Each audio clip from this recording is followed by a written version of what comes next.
Hello, everybody. It is Wednesday in Pittsburgh, Pennsylvania. My name is Adam Bittner, Assistant Sports Editor for Multimedia at the Pittsburgh Post-Gazette, joined by Seth Engle for our Penn State weekly Penn State chat. Seth, how are you? Doing well. Yeah, it's another slow news week, but it's kind of interesting this week, with some of these Penn State players now hitting some of these postseason camps, trying to get their stock up for the NFL draft. So we've kind of entered that portion of the year. And as we inch closer to the draft, we'll have, some pro day stuff, and it'll get a little more exciting on that end. Yeah, the Senior Bowl and the Shrine Game are now the only meaningful football being played on this weekend, considering that the Pro Bowl is now flag football and dodgeball and, I don't know, calisthenics. I have no idea what they're doing with the Pro Bowl now these days. Yeah. So if you want to watch football, college is really your only game in town this weekend. And Penn State's got a number of players in these college all-star games. At the Senior Bowl, they have Johnny Dixon, Adisa Isaac, Theo Johnson, and Kalen King. Then at the Shrine Game, they have Caedan Wallace, Hunter Nourzad, Curtis Jacobs, Daequan Hardy. Seth, my first question for you, who are you watching most closely from that group, in terms of getting a chance to boost their draft stock, get some eyes on them from scouts? Obviously, they'll have Penn State's Pro Day at some point to impress scouts as well, but there's a whole lot of scouts at these games, and then there's a whole lot of scouts watching these games that maybe don't show up at a Pro Day. So this is probably going to be, one of the bigger audiences you get during this draft process to kind of show off what you've got. Yeah, there are a couple guys in particular that stand out to me. Adisa Isaac is the first one. I think if you're anyone who watches Penn State, closely, you know that Adisa Isaac is most likely one of the best defensive ends in the country. I just don't think that the rest of the country really knows who he is. So, I'm looking forward to him being able to kind of put on a show and show what he's capable of on that edge, because his story is, it's just remarkable to have a torn Achilles and come back, and 2 years later he's leading the team in sacks and TFLs, and I don't think he should drop past round 2. Maybe 3 is a stretch, but I think he's going to be a good NFL player. Another one's Theo Johnson. We've seen these Penn State tight ends have not disappointed. Pat Fryermuth, Mike Gesicki, most recently. Brent Strange now, doing pretty well for himself as well. I think Theo Johnson, when put in the right system, has the ability to do some things in that end. Other than that, I think there's some underrated defensive players like Johnny Dixon and Curtis Jacobs, who really could use this period to boost their draft stock. Outside the group of Olu, Chop Robinson, I think Kalen King we can probably put in that category, right, as a, maybe in the Joey Porter position of possible first round, definitely early second round, definitely high draft stock. Of those guys that are not in that group, who do you think has the best chance to, surprise, kind of like, I think some of those guys did last season, Juice Scruggs hopping up, Brenton Strange, you mentioned at the end of the second round. Who do you think from that group has the best chance to be a premium pick, maybe an early day 2 pick, rather than, third, fourth, fifth round, or maybe potentially even going undrafted in terms of making a splash this week? Yeah, I mean, it's interesting you bring up Juice Scruggs as a guy who, was maybe a little bit under the radar, but, used this period to really show what he could do. And, Texans end up taking him in the second round. And this whole year, I mean, he started at center for the Texans for most of the season. So, this period is really useful for some of these guys. And maybe some of those under the radar guys that we didn't discuss yet, like Caedan Wallace, who's an experienced offensive lineman, like Juice Scruggs, who, we've already seen some highlights from him at the Shrine Game. It looks like he's doing pretty well. Hunter Nourzad, too, at that center position, an experienced guy who knows football and did it at a high level against, some of the best defensive lines in the country. I think when he's paired with, maybe some other guys who weren't going against these Big Ten defensive lines, the product might improve a little bit, and you might get a little boost if you're Wallace and Nourzad. And then Curtis Jacobs is another one who has just been productive for the longest time at Penn State, yet really just hasn't earned a high grade when it comes to his draft boards, stuff like that. So I think that he could absolutely use this period and be a very productive player at the next level if put in the right situation.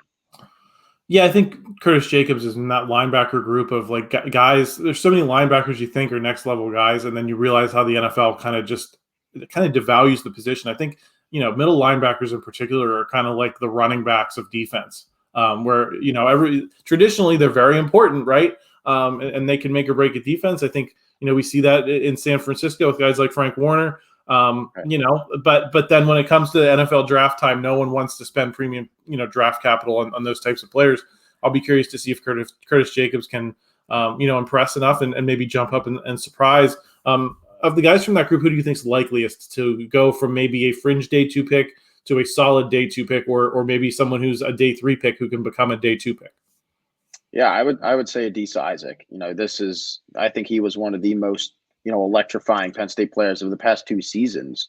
And I think he's going to wow people when it comes to interviews. This is a very professional guy. He's a great kid. And I think, he has a very bright future in the NFL. He's lengthy, he's strong. He pretty much has all the intangibles that you would want in an edge rusher. And to battle back from an injury and stay healthy the way that he has, I think that it's, there are a lot of green lights when it comes to Adisa Isaac. I think my pick's going to be Daequan Hardy, Seth. I think he was kind of off a lot of people's radar. And then in that Ohio State game, he was making play after play. I think he had that big penalty on that drive where they had the touchdown called back. But he was everywhere on defense at the beginning of that game against, one of the most loaded rosters Penn State's seen all season that anyone can possibly see all season. I'd be surprised if Daequan Hardy doesn't make a little bit of noise and help himself out a little bit. Who, in terms of, I want to ask this question this way too, because it's not all about the second round or day 2, getting into day 2. Sometimes you have surprises later in the draft. I think Sean Clifford was that guy last season for Penn State in terms of, I think most of us expected him to be an undrafted guy, maybe a Brock Purdy, Mr. Irrelevant situation, but certainly not drafted in the 5th round. And I think it surprised a lot of people. And then he goes to Green Bay, finds kind of a niche behind Jordan Love, I think impressed a lot of people. Who's someone that's soundly off the radar in terms of, potentially getting drafted that you think could have a chance to use this evaluation period to have a pick used on him and help his chance to make an NFL roster come the summer? Yeah, and Parker Washington was another guy with Clifford last year who, he started a little slow in the regular season after being a 6th rounder to Jacksonville. And he became a pretty significant part of that wide receiver room, at the end of the season there, scored a couple touchdowns and, did all right for himself. But I do think that I want to go back to the offensive lineman I was talking about before, Caedan Wallace and Hunter Nourzad. It's not like there are a ton of people talking about either of those names. And especially when it came to the group of, NFL draft eligible players on Penn State's roster this year, no one's throwing around Caedan Wallace. This is a veteran offensive lineman who has had struggles at times. At times he's been good. I think this past season was maybe his best with the Nittany Lions. And I think to have, I think almost 4 years of starting experience under his belt, I think is important. And he's another one that I think is going to wow in interviews. And Nourzad, moving from guard to center and being able to kind of do it all in that offensive line, I think is going to help him as well. To have that versatility, it looks good to an NFL team. And those are maybe some guys who are, maybe projected 6th or 7th round that, could end up a little higher than that just based on these camps and these interviews. Yeah, I wonder if Hunter Nourzad's a name to watch, especially if you're a Steelers fan. Obviously, this is a Pittsburgh Post-Gazette channel, and people are interested in who the Steelers might pick. We do a lot of talk on our draft shows with Christopher Carter about, how the Steelers definitely need a center, but they also have so many other needs, and you don't see teams spending a lot of draft capital on center. Maybe if you get into those, late day 2, early day 3 places, you look at a guy with Hunter Nourzad's resume and you say, hey, maybe he can fit in here. He can be kind of a depth guard, and then maybe really make a play for center so that you can move on from Mason Cole. I think it'll be interesting to see. I think he should be on Steelers fans' day 3 radar for sure. Seth, let's move on. The other big headline in college football this week that really directly impacts Penn State in a lot of ways was the official departure of Jim Harbaugh to the Los Angeles Chargers, the Michigan coach who just won the national championship. Is that something Penn State can take advantage of in your mind, considering that the recruiting disparity between these two programs really hasn't been that big? it's just been a matter of Jim Harbaugh was able to get more out of his guys than James Franklin did. Do you think Sherrone Moore, who's already been named the replacement, can kind of keep that train on the tracks? Or do you think that Penn State could look at Michigan as a little bit more vulnerable than it's been this last 3 years, where it's kind of been Penn State's bugaboo? Yeah, well, I think next year is going to be a transition period. It doesn't matter the fact that they're sticking with their offensive mind from the previous year in Sherrone Moore. It doesn't matter Harbaugh's leaving. And, it's going to be a transition, right? Like, this was the year that everything was supposed to come together. We talked about it, on the pod a few weeks ago after they won the national championship. They had built around their unit and had built these pieces so that they could get it done this year. And now those guys are gone. Harbaugh's obviously gone. I think that next year is going to be an interesting year for Michigan, especially in a relatively tumultuous period for all Big Ten teams. We don't know really what it's going to look like at all. We can only predict.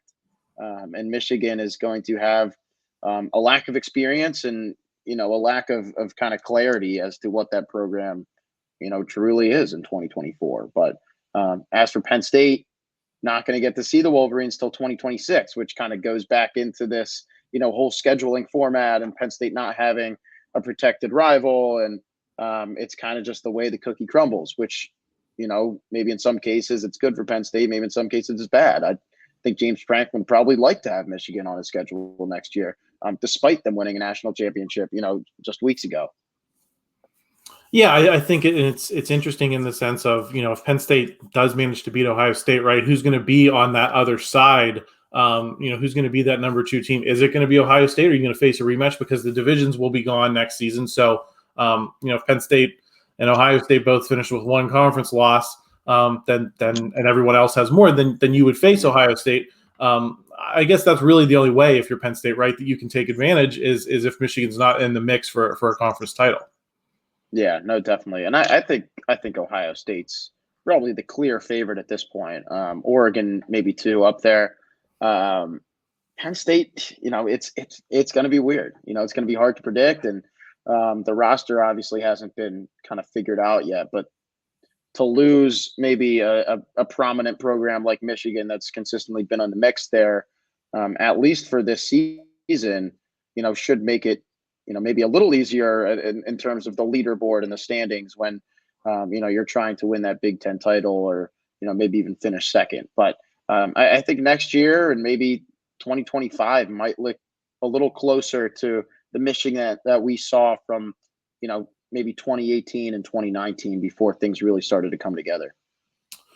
I think the interesting thing about Michigan, Seth, is the way Jim Harbaugh was able to coach the team to an identity, right? And the way he wanted to win. And I think that second half against Penn State, where J.J. McCarthy throws the ball one time, was kind of the that was the kind of the masterpiece, right? That was the ideal. That was the goal, to win a big game that way. Do you think Sherrone Moore, do you think Sherrone Moore can coach a team into that kind of identity himself without, having come from the NFL the way Jim Harbaugh did, from a kind of, dynastic football family?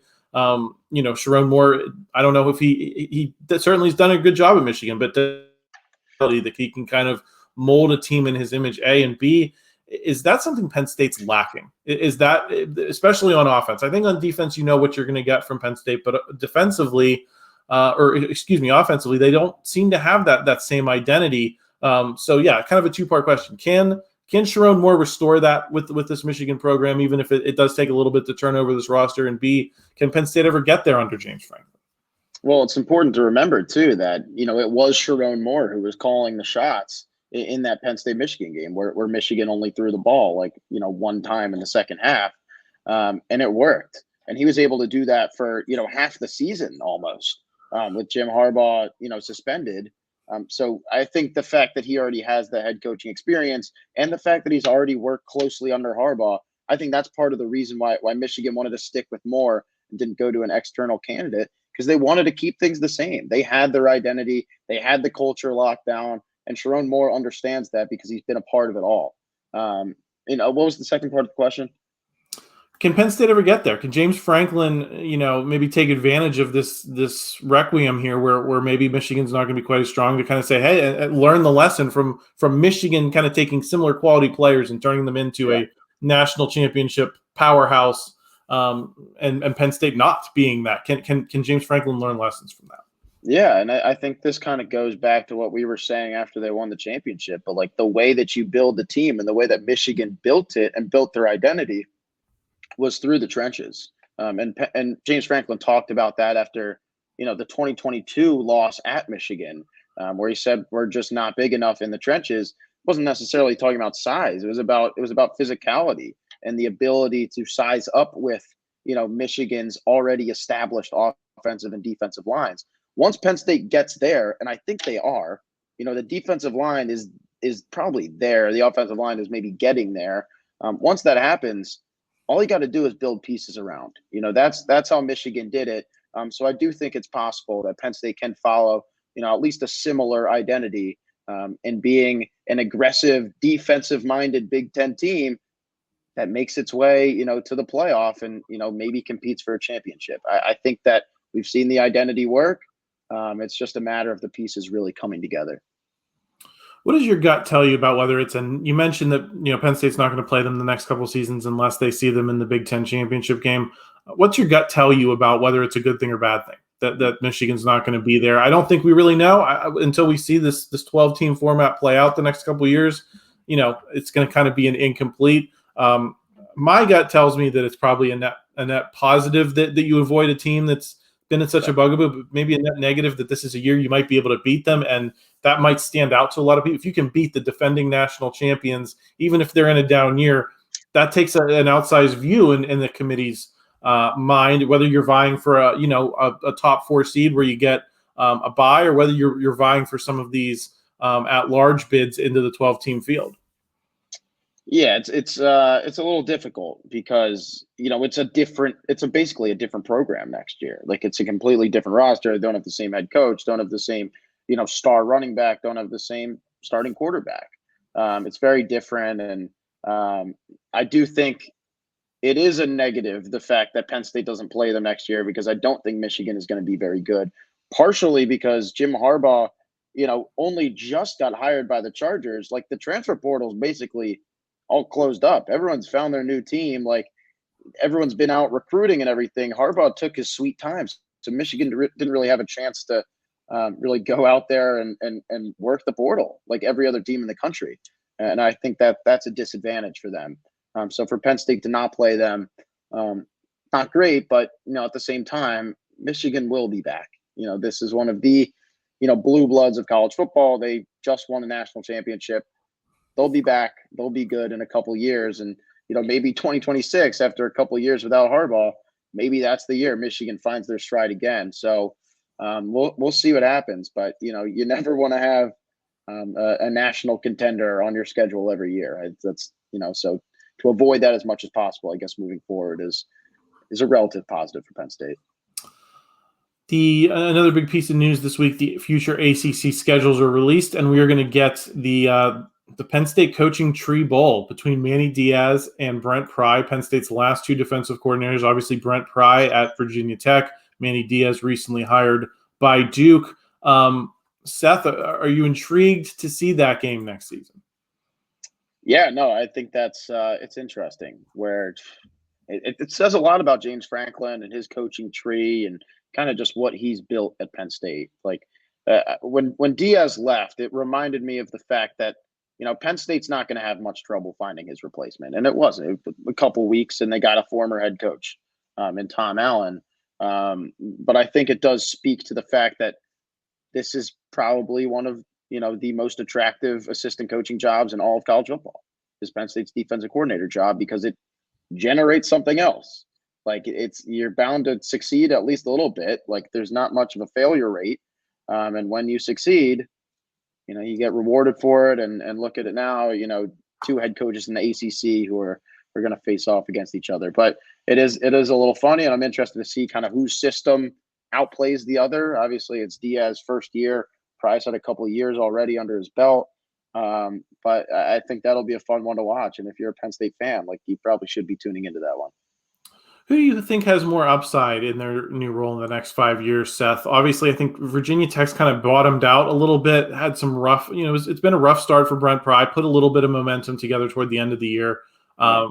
Obviously, Duke was playing national games this year, so I think they're starting from a pretty good place, but they lose a lot of talent. They lose the quarterback. Who do you think, if we're sitting here 5 years from now, A, is still going to be at their school, and B, maybe having more success? I think what Manny Diaz was able to do in a couple of years at Penn State was pretty, substantial. And I think the fact that he already has experience as a head coach, that makes me lean more towards him. Duke was a better program than Virginia Tech last year, even though Virginia Tech had a relatively decent year. After a little stretch there where things weren't so great. But Manny Diaz wasn't terrible at Miami. He wasn't great. He wasn't terrible, and he probably learned what worked and what didn't work. And I think after sitting back for a couple of years at Penn State, I think he's hungry, to go to Duke and make that program, really tick and continue to win games and, win more than they even did last year under Mike Elko. I think Diaz is a great mind, and I think he's a great leader. And I do think Duke is going to be, relatively successful under him. I'm pretty confident in that. Seth, I'll get you out of here on this. The Hoops team gets a big lead against Minnesota on, what was it, Saturday night, and then kind of yaks it all away. Some injuries in the second half, kind of disrupt the flow a little bit. Got some significant games this week as well. What's your assessment of where they are as we're making the turn here into February? Yeah, it seems like just when things start to pick up, it just, it crumbles, whether that means going on the road and losing a game after a big win, or whether that means just completely blowing a lead. Because we saw it against Northwestern too at home. I believe it was a 13-point lead that they blew. And a week later, it's 16-point lead they blew to Minnesota, which was a game they had completely locked up. Just couldn't figure it out and go all 40 minutes. Like, that's what you got to do. But I really do think it starts on the road. Penn State has 2 games at Rutgers and then Indiana. Those are 2 opportunities for Mike Rhoades to get his first road win with Penn State. And that is where you start building that momentum and showing people on their turf that you're a legitimate program. It's when you go on the road and you can beat people. I think that's important for them to do. The other takeaway I have from Saturday is that it was just a packed crowd, in the BJC, which is rare. It was the Thon game. It was a good aesthetic. Everyone was wearing their neon Thon shirts. And when you have a moment like that, where it's Saturday and there's fans in the stadium, you can't blow a 16-point lead. You're trying to sell yourself as a good program. You can't blow a 16-point lead to a team that's relatively mediocre. It just can't happen. So that was my main takeaway. But Penn State basketball is going to do what Penn State basketball does, as we've seen over the past few years. But Mike Rhoades, let's give him some more time. Yeah, it evoked that the way they completely blew it against Rutgers last season, when we thought that was the game where the March Madness chances went out the window. Of course, they rallied, and good things ended up happening. So I think you learn a lesson from that. I think back to when I was in school, the 2011 team got to the NCAA tournament. I remember it was Super Bowl Sunday, and they blew a game against a very beatable Michigan team. And I just sat there and had the same thought that I had when they lost to Rutgers last year of man, they're done. They're toast. And they came back and made the end of the season interesting. I think we've seen Penn State always go into those Big Ten tournaments as a threat. And so I think it'll be interesting to see, can you round out your game enough that you're a threat to win 2-3 games in the Big Ten tournament? I don't know that that's going to be enough to get them into the field this year, but at least, you go out on a high note and give people some good feelings. Seth, I've got 2 more questions for you. Number one, can I get your reaction to the Big Ten having a 15-team tournament moving forward? That's not going to include all the teams in the conference. So now you're going to have to make the Big Ten tournament. It should be a reasonably low bar. Unless you're a terrible team, you're probably going to make it in. But the fact that it's not automatic and you're Penn State basketball, do you have any reaction to that? Yeah, probably a bad sign if you're Penn State basketball, who is, I think year in and year out kind of made the tournament as a really low seed. And like you said, found a way to go relatively deep. Last year making the Big Ten title, was an interesting one and kind of the epitome of everything. But I like it. I think it's fair. I think with the amount of Big Ten teams that are joining the conference next year, you can't play everyone. There should be some competition, and I also think it kind of raises the bar for the regular season. And you're not just fighting for the NCAA tournament. You're also fighting to compete within your conference when it comes to postseason play. So I think, and basketball is something I feel like people aren't talking about enough when it comes to expansion. Like it's really, football, but to bring some of those Pac-12 teams into the Big Ten next year, it should be exciting. Yeah, I think if you're a Penn State fan, you really want to make sure you stay out of that realm of basically it's like relegation, Seth. If you don't make the Big Ten tournament, it's going to feel really bad. I think the Big Ten's done this in the past, though. I think Penn State's missed the Big Ten tournament as like the last team. Maybe when they had 13, was it with Nebraska, or maybe it was when they were the 11th team and they had a 10-team tournament. I forget, but I'm pretty sure the Big Ten has done this before. Seth, also want to ask about Kanye Clary. He got hurt again on Sunday. He plays so much of his game close to the rim. I saw a stat on Twitter recently. He's one of the best finishers in the college game, but do you think he needs to bulk up a little bit and make himself a little bit more resistant if that's the type of game he's going to play at this level? Because this is the second time this season he's been injured? Yeah, well, I mean, so I think he got hit in the face. He took like either an elbow or a shoulder to the face, and he's day to day for Rutgers. So we'll have to see tonight what happens. But I think he's really been an exciting player this year, and I think he has far and away been the best player on that roster. What I think the challenge is, and this is maybe something for Mike Rhoades to think about, and he probably is all the time when he's game planning his offense, is his guy's obviously Ace Baldwin Jr. He was with him at VCU. Like, that is his dude. He recruited him out of high school. Kanye Clary is now this like second favorite son type of thing, where it's like, how do you game plan for your 2-star point guards? Like, they both play the same position, and they both have different styles of play. So I think, honestly, when it comes to Kanye Clary, it's creating a situation where you understand that this is your lead scorer. This is the guy who should be creating, opportunities for other guys in the team too, because that's what happens when you get, double covered. Someone else is going to be open. We saw with Jalen Pickett last year. So to be able to just admit this is the guy we're going to run our offense through, I think should do numbers for Penn State, and have Ace play his role the way that, Rhoades wants him to play, and not play him like he's this, electrifying scorer, because I just don't think he's consistent enough to do that. That's basically my thinking when it comes to Clary. But I do think the success of Penn State does revolve around ball movement, especially when the ball's in Clary's hands. Yeah, I think that's going to be an interesting thing to watch play out toward the end, kind of a One Tree Hill arc to kind of pay attention to as we go down the end of the regular season. Seth, any final thoughts on any Penn State storylines before we wrap up for the week? No, I think that's about it. We covered pretty much everything. It's interesting, like even when it's a slow news week, we still find a way. 30 minutes. We're coming up on the 29-minute mark here. Yeah. We can always find something to talk about. A little NFL draft talk. And listen, as the Pro Bowl continues to recede further and further from seriousness, and as the NFL draft continues to become such a focus for people, these are bigger games than they were 10 years ago. Seth, people watch, people pay attention. So I'll be fascinated to watch that play out. I'm not a draft Nick like a lot of those people, so I'm going to probably watch it a little bit more casually. But, if I hear, hey, there's Johnny Dixon, it's definitely going to perk up my ears. So I'm looking forward to it. Seth, thanks for stopping by. We will have more here on the Post-Gazette Sports Now YouTube channel. Paul Zeiss and I will be back talking more about Arthur Smith, the Steelers offensive coordinator hire on Thursday. Christopher Carter will be back with the North Shore Drive on Friday, and then I'll have the draft show on Saturday. So we're getting into a lot more, maybe reacting to the Shrine game, because I believe that's played on Thursday. So if a Penn State player shines, we'll be talking a little bit about that. Thanks for stopping by, and we'll talk to you all again soon.